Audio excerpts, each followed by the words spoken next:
Hi everyone, today we'll talk about how to build and simulate obstacle avoiding robot in Tinkercad. Tinkercad is a free web-based platform that allows you to build and simulate electronic circuits. Now that we are already in Tinkercad, let's talk about the components we have used to build our obstacle avoiding robot. The first one is Arduino Uno. This is the microcontroller we have chosen to control our circuit. We have used three ultrasonic sensors which transmit and receive the ultrasonic rays in order to calculate the distance between themselves and surroundings.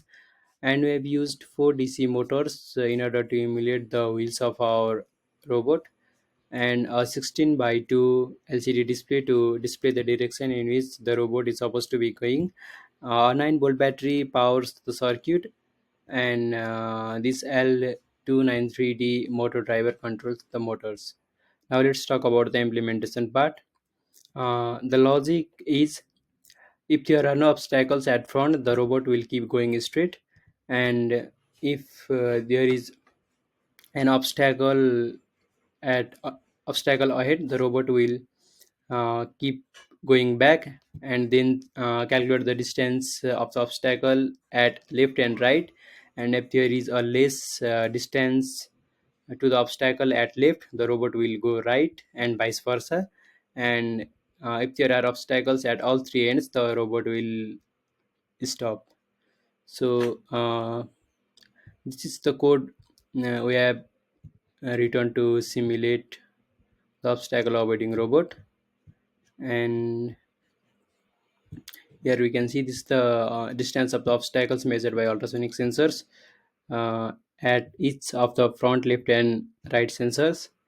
And if mm, there is so if there is an obstacle at front,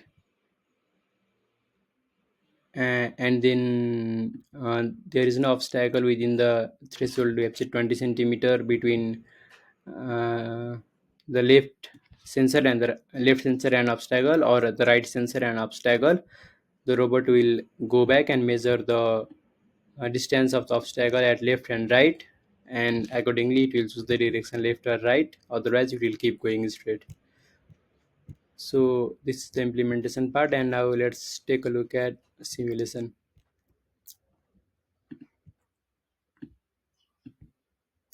So when there is no obstacle at front, the robot will keep going straight as displayed by our LCD screen. And if there is an obstacle at front,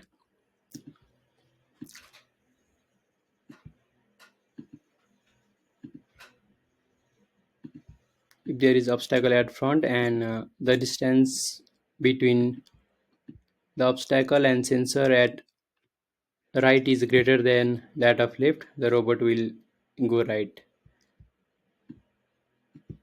And as opposed to that,